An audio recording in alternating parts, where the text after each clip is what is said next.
So Brian, I mentioned to you before the fight that you had the record for the most third round finishes. You got another one, baby. Just talk us through that one. Man, I guess my number is 3. So like I said, I always fight to finish, and I don't give up, and I always try to seize the opportunity to get that finish. You guys seen the fight. I went forward. I went to have a war.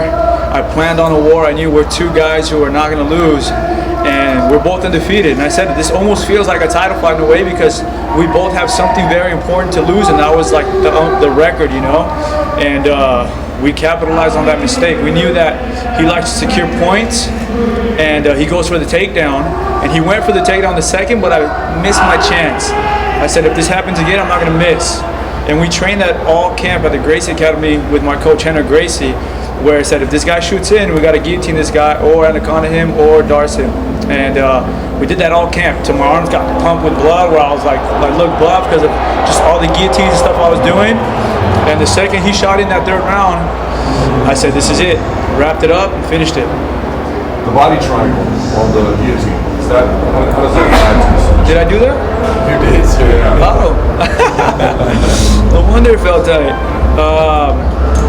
Yeah, I usually try to do that on my coach, but he's 6'4" and 200 now. He's lifting some weights, so it's hard to wrap it around him. But yeah, I felt like I probably locked it, and it just naturally happened, because it's a 145er, not a 200-pounder. There's a lot of fighters though who want to have a quick fight, and jiu-jitsu is so sharp in the division. What's your mindset behind having a war every fight? A lot of people felt like if you took it to the ground, the fight could have been a little bit quicker and you could have avoided some more damage. Yeah, I wanted to get the takedown, but I just came back from a shoulder surgery. And it's been on my mind a little bit where I don't want to shoot too much because I don't, I want to keep these guys fresh. And the incidents that I had before happened during wrestling. So I shot in, but it wasn't, it was just kind of like a half-ass shot. But yeah, maybe once I get, like my shoulders a lot more stronger, then I'll be wrestling more. Are they healthy going into the fight? They're healthy going in. I think it's just more like a mental thing, this one got injured wrestling, this one got injured wrestling. Forget the wrestling. Did you injure your leg? Did I injure my leg? So we knew this guy was gonna kick, and I went with some heavy Muay Thai guys, and my leg was already freaking sore from before the fight. It came to the point where you would touch my leg, and I would it hurt too much, and I knew, coming in this fight, I go, man, this guy's gonna kick me, and it's gonna hurt. And I felt it the most in the third round, where I was just jabbing, and he kicked me one time really good right in the spot. Thank God for adrenaline, and I just switched the stance very calmly, kept playing southpaw.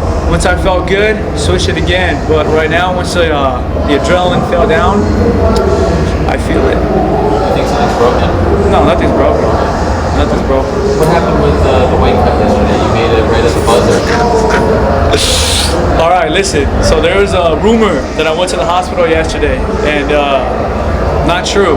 What happened though is because I'm in my hometown, I went to my house, or to my friend's house who has a built-in sauna, and I used his scale. His scale was off. So I went to sleep thinking I was a certain weight, woke up at a lot heavier weight, and I was like, oh shoot. So now they're like, yo, you have less than 2 hours to cut X amount of weight. And at first it seemed like I'm not gonna make it. So I went in my room, moved all the furniture, did everything, put the sauna suit, did 10 5-minute rounds in the sauna suit, to the point where I was just, I gotta make this weight. I need this fight. I wanna fight.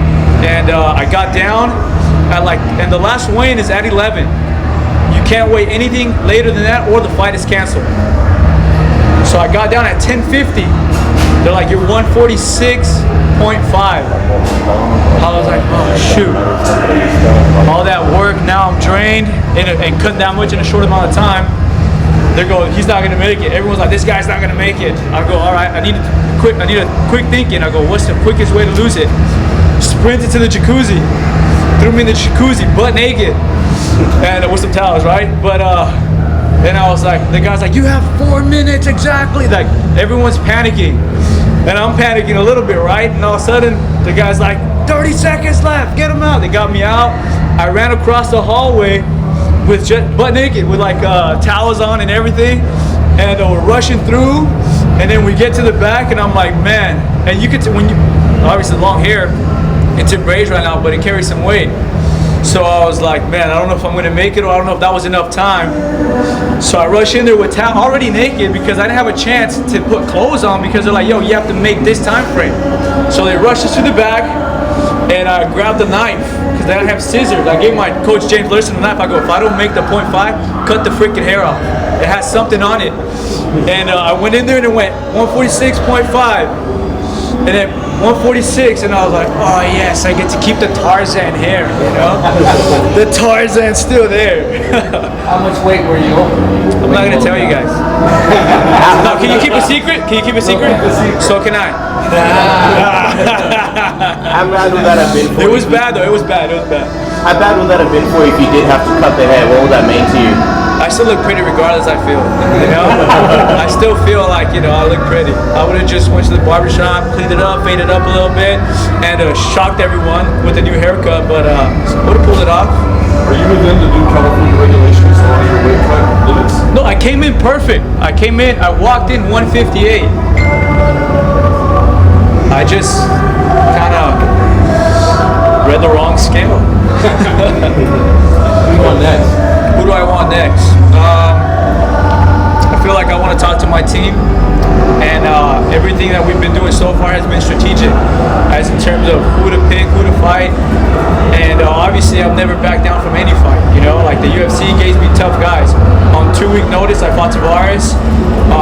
Then after that, I fought Brandel. Then I fought Clay Guida. And then when I went to the UFC athlete retreat, all the other top fighters in the division, top 10 for the featherweights, were busy. And they said Renato Moicano is a guy that is like yourself, young.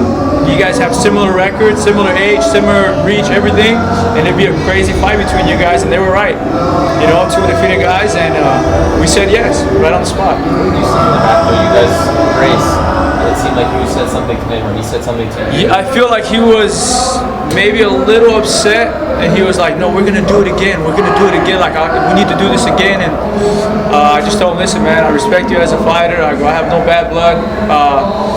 I told him, if you want to do it again, if eventually we meet again, then we meet again, you know. And that's just how this game happens. You see that the top fights, like John Jones, Cormier, they meet again. You know what I'm saying? Guys that people love watching and they keep doing good, they'll eventually meet. And man, who knows what happens? You know, who knows what's in the future? How much time do you spend on your boxing?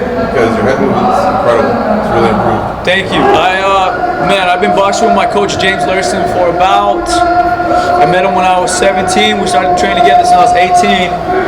But this is the first camp where he took me to the craziest boxing gyms. I was afraid. I went to Wildcard boxing in Hollywood. Then I went to Maywood. And when you train with straight boxers, it's a different game. And then when you spar professional boxers, these guys do not take it easy on us. And it's like, oh yeah, we got an MMA fighter in here. Let's take advantage of this. And so I went in there and I sparred all these boxers. So when I got in there and he wasn't kicking much, I started feeling good. Maybe I kept my hands down a little bit because the little style, you know, the boxing style. Actually, you covered up really well. Thank you. But yeah, it felt good, man. I love going there, and it was fun. According to Fight Metric, he landed 91 head strikes on you, but you were able to see and walk through all of them. Do you think that kind of broke his confidence? It's called Mexican heart. Listen, we come here for war. He landed whatever he landed on me, and a couple of them I felt, but the majority, maybe like 7, 8, I felt. Not enough to really crack me that good. I just kept rolling with it, and then once he landed a crazy barrage, if I didn't answer back, I just took a deep breath and said, all right, just strategically plan your next attack, and it was cool, man. Considering that Moicano doesn't have any high-level finishes, did that give you a little bit more freedom to explore your boxing game? Yeah, it did. You know, the fact that he didn't have any knockouts, you know, or TKOs, for sure gave me some confidence with just walking forward and taking the hits. But I never take anyone lightly. With these 4-ounce gloves at the right time, the right place, perfectly landed. It can knock anyone out. I don't care who you are, especially if you're in the top 10. So I knew that coming in, but something triggered me when I was in there. I said, you know what, we're gonna go to war. My coach James Lurson said, let's go forward, let's bang it out. Henry Gracie, my other coach, said, you know, like keep doing it till he eventually folds and takes you down. We seize the opportunity for the submission we've been training off camp, and everything worked on my boxing coach's side and on my jiu-jitsu coach's side. It was like the perfect balance of both of them. Did the fact that you're in your backyard, did that give you that extra incentive? It felt great. When I fought Clay Guida, I was a little bit like, man, these fans, what's up with that? I'm in my hometown and you guys cheering for the other guy. But Clay Guida's an amazing guy, you know what I'm saying? He's obviously a veteran. He's very well respected in the sport. But this time he walked out and it was a little bit, you know, like negative towards him, like the boos, you know. And then when I walked out, the whole place lit up, and I was like, oh yeah, I fed off that energy, I fed off the crowd. And between rounds, we just both kept throwing our hands up, and everyone was going crazy. And for sure, it brought extra life to me. You think you're going to campaign for another T-City resident hometown showdown? Man, they're working. So what's next? We did Forum, we did Honda Center, Staples Center. Let's do it. Thank you guys. Hay hace unos minutos ahí en español. Simón. Sure.